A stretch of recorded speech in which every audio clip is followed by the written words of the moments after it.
Meski masih berstatus PPKM level 3, jalur wisata menuju kawasan objek wisata di Kabupaten Tegal, Jawa Tengah macet.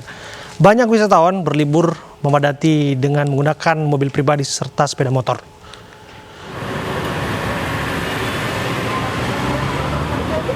Antrian kendaraan mengular panjang di jalur wisata Guci di Kabupaten Tegal, Jawa Tengah. Kemacetan bertambah parah akibat wisatawan yang menggunakan sepeda motor tidak sabar menunggu antrian. Kepadatan kendaraan sudah terjadi mulai di Jalan Raya Kalibakung, Kecamatan Balapulang. Saat akan memasuki gerbang pembayaran wisata Guci, antrian kendaraan kembali merayap. Aduh, macet, Pak. Macet parah. Ya lumayan. Karena apa ya Pak macet? Hah? Karena apa macet? Karena banyaknya kendaraan sih. Untuk puncak arus pengunjung biasanya Minggu itu ya.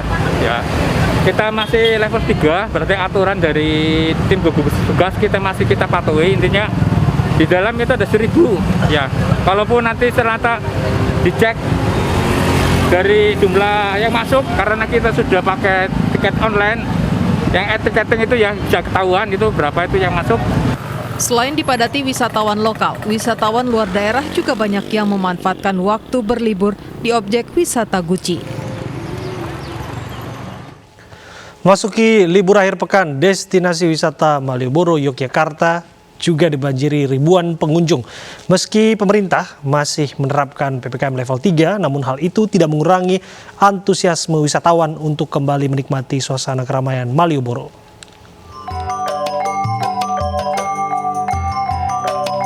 Beginilah suasana objek wisata Malioboro, Yogyakarta pada libur akhir pekan. Ruas jalan menuju destinasi wisata favorit di kota Yogyakarta ini selalu dipadati ratusan kendaraan roda 2 dan roda 4. Bahkan kepadatan arus lalu lintas juga terjadi di sirip-sirip jalan di sekitar Malioboro. Mulai dari Kota Baru, Jalan Mataram, Jalan Pasar Kembang, Jalan Bayangkara, hingga kawasan titik 0 km. Kepadatan juga terjadi di sepanjang pedestrian Malioboro. Ribuan pengunjung memadati spot-spot foto untuk bersuah foto dengan teman atau keluarga. Atau hanya sekedar duduk-duduk sambil bercengkerama. Meski pemerintah masih menerapkan PPKM level 3, namun hal itu tidak mengurangi antusiasme wisatawan untuk kembali menikmati suasana keramaian Malioboro. Apalagi setelah lebih dari 1 tahun tutup akibat pandemi COVID-19. Dalam rangka apa nih berkunjung ke Malioboro? Liburan aja. Ini dari mana ini? Aku dari Bekasi berdua. Dari Bekasi. Ini baru pertama kali ke Malioboro dalam pandemi atau seperti apa? Baru pertama kali setelah pandemi ini. Sebelumnya sering ke Malioboro? Sering, setiap setahun sekali lah bisa dibilang. Gimana tanggapannya dengan Malioboro udah dibuka ini? Apa yang dikangenin terus apa yang dicari? Seneng banget sih bisa istilahnya bisa main lagi di Malioboro, jalan-jalan lagi, lihat suasananya. Banyaknya pengunjung di akhir pekan membuat pedagang kaki lima Malioboro merasa senang. Pedagang mengaku omset pendapatan mereka naik hingga 75% dibandingkan hari biasanya. Selama pandemi COVID-19 dan penerapan PPKM, mereka tidak berjualan selama setahun lebih. Biasanya ya hampir 75% ya kalau sama hari-hari biasa, Senin sama Selasa itu. Mungkin ada harapan mungkin ini kan Malioboro udah mulai dibuka ke depan seperti apa? Ya harapan kita bisa pulih seperti sedia kala ya Mas. Seperti sebelum ada pandemi dulu. Karena ya terus terang agak apa ya? Agak berat juga untuk penjualannya kita. Untuk omsetnya, untuk penjualannya itu menurun drastis ya. Apalagi kena PPKM kemarin itu kita sempat nggak buka juga karena takut ya. Jadi ini udah mulai meningkat lagi. Ya. Nama siapa? Nama saya Stefanus Sumarti. Peningkatan jumlah wisatawan yang berkunjung ke Malioboro membuat pegiat sektor perhotelan dan kuliner di Malioboro mulai bangkit kembali. Tidak hanya di lokasi wisata Tegal dan Yogyakarta, kawasan Pantai Sanur dan Pasar Bali juga mulai ramai dikunjungi wisatawan lokal pasca penghentian sistem ganjil genap. Petugas parkir di gerbang masuk Pantai Sanur dan Pasar tampak sibuk melayani kendaraan yang masuk ke kawasan pantai. Dinilai tidak efektif, pemerintah Provinsi Bali resmi menghentikan pembatasan kendaraan dengan sistem ganjil genap di kawasan wisata. Penghentian pembatasan membuat wisatawan lebih leluasa menikmati hari libur di pantai berpasir putih. Dampak positif juga dirasakan pedagang yang mengaku penjualannya mulai meningkat.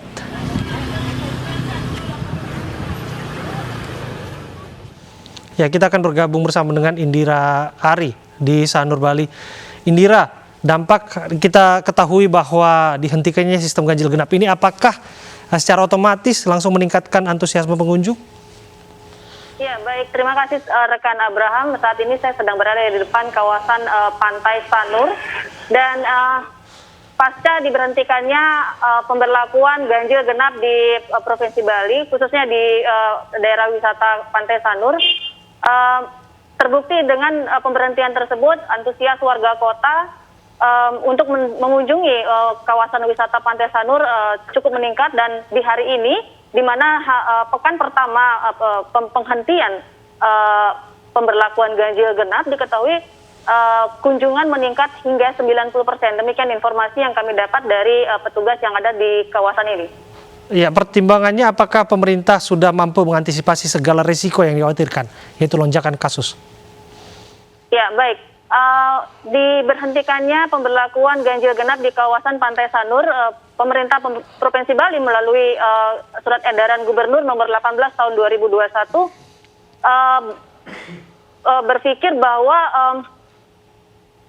Sanur sudah merupakan kawasan zona hijau, dan saat ini kasus khususnya di Kota Denpasar sudah cukup melandai, dan kita ketahui bahwa 21 desa di Kota Madya Denpasar saat ini sudah memasuki zona hijau. Demikian, rekan Abraham.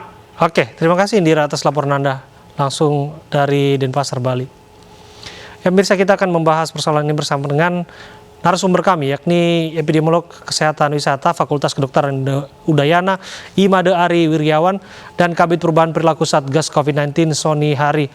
Assalamualaikum, selamat malam Pak Ari dan juga Pak Sony. Selamat malam. Malam, Bung Abraham. Ya, saya ke Pak Ari terlebih dahulu ya. Pak Ari, kalau kita lihat bahwa apa yang dilakukan pemerintah Provinsi Bali, saya paham maksudnya untuk upaya menggenjot wisata kembali agar ekonomi rakyat bisa bergerak kembali secara perlahan. Tapi di balik ini kan ada risiko yang mengintip. Apa catatan Anda? Ya, terkait kemarin pemberlakuan ganjil genap ya. Jadi itu memang ditujukan untuk mengurangi mobilitas ke tempat wisata, dalam hal ini ke pantai. Jadi memang kita amati dalam di akhir pekan ya, Sabtu, Minggu, terutama di Pantai Sanur dan Kuta itu terjadi peningkatan kunjungan oleh warga lokal, dan itu memang sulit untuk dikendalikan untuk protokol kesehatannya, sehingga memang tujuan dari ganjil genap waktu itu adalah untuk membatasi itu, tapi ternyata memang dirasa tidak efektif. Yang pertama mungkin karena harusnya berbasis lokasi ya, misalnya kalau kita lihat di Kuta itu sudah bagus di desa adatnya di sana, kemudian membatasi pintu masuknya. Jadi di Pantai Kuta sendiri ada sekitar 28 pintu masuk. Nah itu kemudian dibatasi hanya 8 pintu dan diberlakukan Pak Ari, dilindungi sehingga bisa dipantau jumlah orang yang masuk. Itu dianggap lebih efektif daripada untuk ganjil genap itu tidak jelas ininya, outputnya seperti itu. Oke, tapi Anda sudah singgung tadi soal perilaku. Bagaimanapun ini adalah hal yang sangat utama dan krusial untuk memastikan tidak ada infeksi antara orang ke orang lainnya. Apakah budaya ini sudah mulai membaik? Ya memang sejak vaksinasi coveragenya cukup tinggi di Bali ya, 94% lebih untuk dosis pertama, 82% dosis kedua, masyarakat memang merasa lebih aman, sehingga kita amati kekhawatiran kita memang protokol kesehatan itu menjadi kendor. Nah ini yang harus diantisipasi betul, dibuatkan sebuah sistem yang bisa melakukan pemantauan dan pengawasan. Itu yang kita perlukan saat ini. Dan bisa koneksi ke penindakan. Jadi kalau tanpa penindakan memang akan sulit terlaksana ya, karena ya orang bilang Pelsman effect gitu ya. Jadi merasa aman, vaksinasi sudah tinggi, kemudian ditambah lagi sudah jenuh ya, jadi fatigue, sudah lelah dengan situasi pandemi. Jadi ada peluang sedikit ya masyarakat kembali meramaikan tempat-tempat wisata seperti itu. Ya, saya ke Pak Sony. Pak Sony sudah bergabung sama kita. Ya, sudah Bung Abraham. Iya, Pak Sony, kalau kita lihat apa yang di Bali tentu ini berbeda dengan beberapa lokasi wisata seperti di wilayah Jakarta penyangga, Kabupaten Bogor, bahkan Bandung pun yang tetap menerapkan ganjil genap. Tapi ini bisa kita pahami karena kalau di Bali kan akses masuk wisatawan lintas provinsi itu melalui jalur laut dan juga jalur udara begitu. Tapi yang ingin saya tanyakan adalah apakah dengan kebijakan ini artinya bahwa kita sudah bisa bernapas lega, artinya wisatawan sudah mulai bisa menikmati saat ini. Ya Bung Abraham, kita bersyukur bahwa hari ini juga tambahan kasus positif 894 kasus, terendah sejak Juni 2020 bahkan. Lalu kemudian juga kita tahu positivity rate kita sudah di angka 0,7%, bed occupancy rate kita sudah di bawah 7%, jadi ini sudah sangat baik. Nah, dengan adanya perbaikan capaian tadi, maka otomatis akan ada pembukaan aktivitas. Iya. Tapi kita harus belajar dari banyak negara. Pembukaan aktivitas di banyak negara yang sudah sangat bisa mengendalikan COVID, tetapi diikuti oleh pelonggaran protokol kesehatan, itu berdampak terhadap lonjakan kasus lagi. Jadi kita harus sangat berhati-hati. Oleh karenanya, pembukaan aktivitas yang dilakukan oleh pemerintah dilakukan dengan penuh kehati-hatian dan malah dengan protokol kesehatan yang lebih ketat. Oke. Nah, itu yang pertama. Terus yang kedua, kita terus mendorong agar penguatan PPKM Mikro dilakukan. Tujuannya untuk apa? Tujuannya untuk memastikan protokol kesehatan itu terlaksana, ya, baik PPKM Mikro di level komunitas maupun juga adanya satgas institusi. Makanya kami dorong betul satgas institusi untuk memastikan bahwa aktivitas-aktivitas yang mulai dibuka tadi diikuti oleh pengetatan protokol kesehatan. Ditambah lagi kita ingin memastikan bahwa mereka yang ada di ruang publik adalah mereka yang sudah menjalankan vaksinasi, sedang dalam kondisi sehat dan seterusnya, gitu Bung Abraham. Tapi kita bisa menilai mulai saat ini bahwa bukan hanya saat ini, tapi belakangan waktu ini juga kita bisa lihat banyak sekali wisatawan yang mulai berkunjung, dan kalau kita analisis lagi kan perilaku wisata kita ini kan selalu bareng-bareng begitu ya, berjamaah, bukan hanya sholat yang berjamaah, tapi mereka juga ikut wisata berjamaah. Kalau di luar negeri kan biasa jalan sendiri-sendiri. Tapi begini, apakah akan ada dampak dalam jangka pendek yang akan kita lihat dengan ramai-ramai wisata?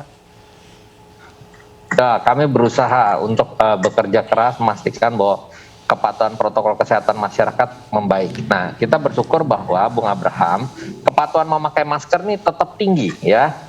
Yang menjadi tantangan kita adalah kepatuhan menjaga jarak dan menghindari kerumunan. Karena begitu aktivitas dibuka, orang semakin banyak yang melakukan mobilitas, banyak yang melakukan aktivitas, itu menjaga jarak menjadi lebih sulit. Data kami menunjukkan bahwa daerah-daerah kabupaten kota yang kepatuhan menjaga jaraknya itu tinggi, itu mulai turun. Nah, ini menjadi tantangan kita.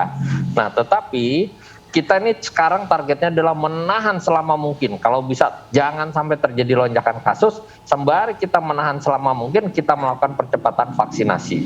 Jadi dukungan masyarakat sangat penting, karena masyarakat harus paham bahwa ini pandemi belum berakhir. Ya, walaupun kita sudah kondisinya sangat baik, tetapi lihat negara-negara tetangga kita. Lihat Singapura, lihat Malaysia, lihat Australia, dan seterusnya. Jadi negara-negara tetangga kita, bahkan Singapura juga masih mengalami kondisi yang mereka cukup berat sekarang, seperti itu. Jadi kita harus sangat hati-hati dan semua harus sangat paham. Ini singkat saja saya ke Mas Sony ya. Bagaimana memastikan bahwa pintu-pintu masuk Indonesia wisatawan internasional ini juga terpantau, tidak membawa varian-varian baru yang bisa membuat ledakan ataupun membuat gelombang ketiga terjadi di akhir tahun? Betul sekali Bung Abraham. Salah satu yang kita betul-betul harus jaga adalah perbatasan kita. Oleh karenanya pemerintah hanya menetapkan beberapa entry point. Tidak semua wilayah dibuka untuk penerbangan atau kemudian masuknya orang dari luar negeri, pelaku perjalanan internasional. Yang di udara sementara ini kan hanya di Soekarno-Hatta dan di Samratulangi. Nanti akan dibuka lagi di Bali dan Lombok. Lalu kemudian yang laut kan juga terbatas, hanya di Batam dan Tanjung Pinang. Ya. Lalu kemudian yang darat juga sangat terbatas, hanya boleh di Aruk, Entikong, Nunukan, sama di Mota Ain. Jadi kita betul-betul sangat membatasi. Lalu kemudian setiap kali mereka baru masuk ke Indonesia langsung dilakukan tes PCR, tes cepat molekuler yang hasilnya bisa diperoleh dalam waktu 1 jam sehingga kita bisa memisahkan sejak awal mana yang positif dan mana yang negatif, tidak mencampur mereka. Iya, saya ke Mas Ari. Mas Ari, kalau kita lihat kan di Jakarta itu kan kemana-mana harus pakai aplikasi Peduli Lindungi ataupun ke mall, ke pusat perbelanjaan, bahkan ke tempat-tempat lain ya begitu. Kalau di sana bagaimana wisatawan bisa mengakses tempat-tempat wisata? Apakah ada syarat-syarat yang serupa? Ya, aplikasi Peduli Lindungi sudah dipasang di tempat-tempat wisata, di perkantoran, jadi semua sudah mulai menggunakan aplikasinya. Sebraham, jadi kita harapkan memang dari itu sebagai salah satu alat untuk melakukan screening ya, setidaknya yang yang sedang terinfeksi tidak masuk, yang belum tervaksinasi misalnya bisa terverifikasi kenapa dia tidak divaksin sehingga tidak bisa masuk gitu. Sehingga lumayan lah untuk sebagai salah satu saja, tapi ya tidak bisa diandalkan. Jadi singkat kata Anda ini mengatakan bahwa Bali sudah siap buka wisata untuk wisatawan internasional? Kalau dari kesiapan gini saya lihat sudah bagus ya, terutama untuk entry screening seperti disampaikan Mas Sony tadi, persiapan di bandara untuk testing sudah bagus, tetapi memang alurnya perlu diperbaiki, prosedur-prosedurnya jangan dipersingkat lagi supaya ya tidak lolos lagi yang mungkin pada saat di screening dia masih negatif, kemudian lolos dan ada varian-varian baru yang lolos ke komunitas kita, itu yang ditakutkan sebetulnya. Terima kasih Mas Ari, terima kasih Pak Sony atas waktunya. Gedung farmasi Rumah Sakit Angkatan Laut Minto Harjo hangus terbakar, diduga kebakaran terjadi akibat korsleting. Terjadi kebakaran di Rumah Sakit Minto Harjo pada tanggal 10 Oktober 2021 kurang lebih pukul 5. Asap membumbung tinggi dari gedung farmasi Rumah Sakit TNI Angkatan Laut Minto Harjo di Jalan Bendungan Hilir, Tanah Abang, Jakarta Pusat. Kebakaran terjadi pada Minggu dini hari. Api diduga berasal dari lantai 2 gedung yang difungsikan sebagai tempat penyimpanan logistik, termasuk APD para nakes. Banyaknya material yang mudah terbakar sempat menyulitkan proses pemadaman. Namun api berhasil dikuasai 1 jam kemudian setelah 10 unit mobil pemadam dan 50 personel dikerahkan ke lokasi. Tidak ada korban jiwa, namun petugas belum bisa memastikan kerugian akibat kebakaran ini. Sementara itu pihak rumah sakit juga belum memberikan keterangan resmi hingga saat ini.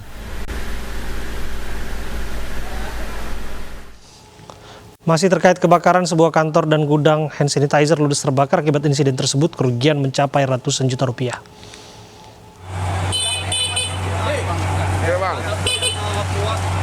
Api dengan cepat membesar dan menghanguskan kantor sekaligus gudang pembuatan masker dan hand sanitizer di Jalan Raya Medan Siteba, Kota Padang dini hari tadi. Banyaknya bahan kimia seperti thinner dan alkohol di dalam gudang membuat api cepat membesar, bahkan memicu ledakan. Lokasi gudang yang berdekatan dengan permukiman membuat warga mengevakuasi barang berharga mereka. Api padam 2 jam kemudian setelah 10 unit mobil pemadam dengan 70 personil diterjunkan. Karena ini bahaya, ketika zat gas cair ini menyebar, ya hitungan detik, bahkan bisa membahayakan personil dan termasuk masyarakat. Makanya tadi kami mengimbau untuk masyarakat dengan pihak kepolisian dibantu untuk menjauhi lokasi. Ketika kebakaran tadi listrik hidup, ya ini agak ekstrim sedikit, 3 kali ledakan. Tidak ada korban jiwa, sementara kerugian ditaksir mencapai ratusan juta rupiah. Berbagai catatan menjadi rapor pelaksanaan PON ke-20 Papua. Ini seru akan kembali usai jeda.